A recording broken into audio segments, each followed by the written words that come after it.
As famosas achuras ou rachuras, como alguns gostam de falar, essas aí escritas com um H, essas são linhas muito especiais, são linhas destinadas a representar tons de cinza. Precisamente, as achuras estão destinadas, são recursos gráficos que destinam-se a representar transições de áreas mais claras para áreas mais escuras. Elas denotam áreas de penumbra, representam muitas vezes degradês, né? Representam essa tal transição da área mais clara para a área mais escura e vice-versa. São, portanto, um recurso gráfico de suma importância para desenhistas de todo o mundo, sendo alguns deles desenhistas dignos do mais elevado destaque. Porém, antes de tratar do trabalho daquele que empresta seu nome ao título deste vídeo, o nome daquele pelo qual o senhor está assistindo o vídeo até o presente momento, atente para o seguinte: a Ashura, na medida em que representa tom ou tons de cinza, cumpre com uma função importante de estabelecer pelo menos uma parte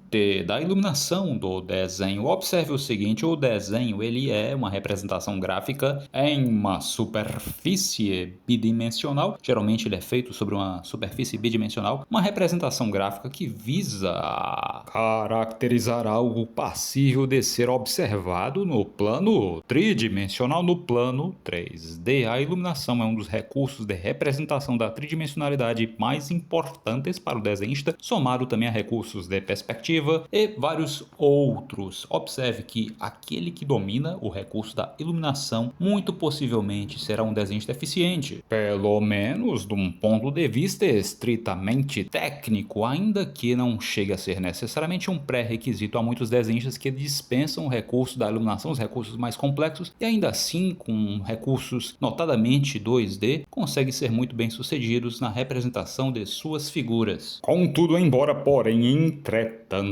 se você domina o recurso da Ashura, tanto melhor para você, amiguinho. É praticamente um superpoder, como já nos provaram grandes nomes da história da ilustração e das HQs. Vide, por exemplo, o gravurista Gustave Doré, do século XIX, grande gravurista, até hoje é reconhecido por seu exímio uso de achuras. Além dele, nós temos Franklin Booth, da The Golden Age of Illustration. Isso mesmo, Franklin Booth, da Era de Ouro da Ilustração americana, norte-americana, dos Estados Unidos. Ele é outro grande destaque no que concerne ao uso de achuras. E nos comics, nos quadrinhos, Hal Foster mostrou o caminho. Hal Foster é possivelmente o mais completo e mais elevado dentre todos os desenhistas das histórias em quadrinhos.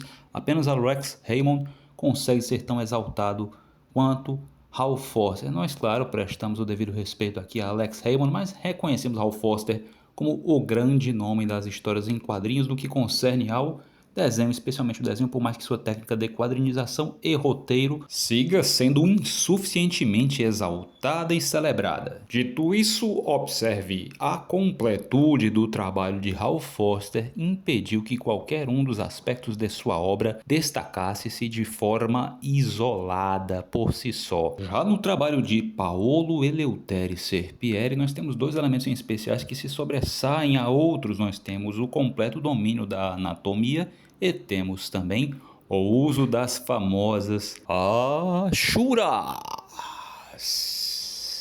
As achuras usadas por Paolo Eleutério Serpieri são relativamente curtas, curvas e não raro encontram-se em um padrão cruzado, um padrão de cross-hatching, que geralmente é utilizado para reforçar a gradação tonal. Quando nós cruzamos achuras, nós tendemos a criar mais tons de cinza do que geralmente obtemos quando nos restringimos ao padrão hatching, quando deixamos as achuras paralelas entre si. Embora trabalhando exclusivamente com hatching, com achuras paralelas entre si, possa-se sim obter mais de um tom de cinza. Existem vários recursos diferentes, vários modos distintos de usar tanto hatching como também cross hatching. Vamos seguir na caracterização do trabalho específico do Serpieri. Ele trabalha muito com cross-hatching, achuras curtas, achuras curvas, achuras que têm, não raro, uma variação de espessura. Ele trabalha tanto com a achura de espessura contínua como com aquela que tem variação de espessura, mas o que torna o trabalho dele tão particularmente interessante é o completo domínio da ferramenta. Ele tanto consegue imprimir diferentes tons de cinza como consegue criar relevos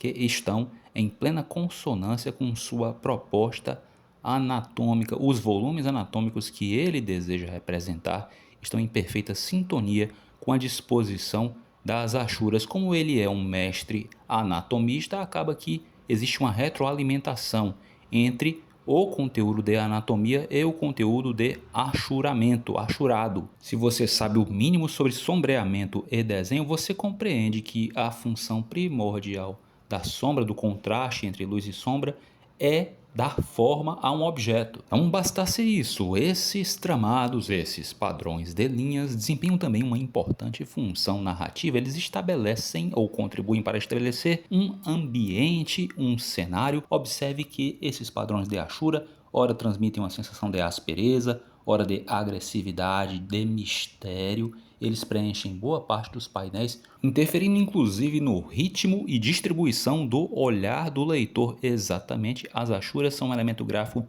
que se fazem presentes de uma tal maneira dentro do trabalho do Serpieri que elas influem inclusive no percurso de leitura da página. De fato, o Serpieri usa o recurso de uma forma abundante. Nós podemos concordar que o recurso ele caracteriza fortemente o trabalho do Serpieri, preenche boa parte dos painéis e acaba sendo uma espécie de assinatura do autor. Aos detratores que tentam negar Serpieri a condição de mera cria de Jean Giraud ou Moebius, sim senhores, é verdade que o Serpieri bebeu dessa fonte. Essa achura curta e curva assemelha-se muito àquela que era usada na heavy metal pelo Moebius, pelo Philippe Durouillet, e é bem verdade que vários outros nomes, como o de Milo Manara, Enki Bilal e tantos outros, beberam dessa mesmíssima fonte. Agora observem o seguinte: a partir do momento que o Serpieri adere a esse padrão de Ashura, ele o recaracteriza, ele transforma a Ashura de uma maneira dificilmente vista por outros que beberam da mesma fonte. Ele vai além, ele vai muito além, de fato vai bem além. Esse padrão de Ashura ao qual ele recorre não chega a implicar num pontilismo, não, mas de fato há uma abundância de Ashuras. Assim mesmo, o tramado é abundante, mas não chega a implicar, a culminar num pontilismo como nós vemos nos trabalhos mais elaborados do Moebius e seus pares. A proposta do tramado é completamente outra. O fato dele recorrer bem mais ao cross-hatching, a variação de espessura observada nas achuras, a própria extensão, a distribuição e a fusão com a forma. De fato, a forma por si já torna a achura muito diferente. Novamente, o trabalho do Serpieri está em fortíssima consonância, o trabalho de achurado está em perfeita consonância com a representação de volumes anatômicos que o artista compreende como poucos. Esses europeus são uns danadinhos, não é mesmo? Nós temos grandes achuristas por ali, no meio dos quadrinhos europeus. Nós temos na Espanha o Pepe Gonçalves, o José Gonçalves, nós temos na França o Pierre Frisano, nós temos na própria Itália do Serpieri o trabalho do Sérgio Top, destacando-se como um trabalho de grande achurismo. Porém, o trabalho do mestre Serpieri tem uma fusão com uma forma que só é possível alcançar, só é possível dominar à custa de grande conhecimento anatômico. Não bastasse a elegância da achura per si. Amigos, creiam ou não, eu poderia falar muito mais sobre esse aspecto específico do trabalho do Serpieri, mas a partir deste ponto talvez eu soasse demasiado técnico e, ao contrário do que possa parecer, eu fiz o possível para tornar este vídeo acessível e popular. Quiçá viral? Não, jamais será viral. Um vídeo assim jamais poderia ser viral, né, gente? Eu não estou fora de mim mesmo, eu sei o que se passa aqui. Esse vídeo é para poucos. Se por acaso você é um desses poucos eleitos que assistiu o vídeo até o fim, que está genuinamente interessado em sutilezas relativas ao trabalho de grandes autores do quadrinho mundial, você possivelmente, muito possivelmente, vai interessar-se também por este outro vídeo aí que já deve estar aparecendo em algum canto da tela. Grato por me assistir até este ponto. Te aguardo em um de nossos próximos vídeos.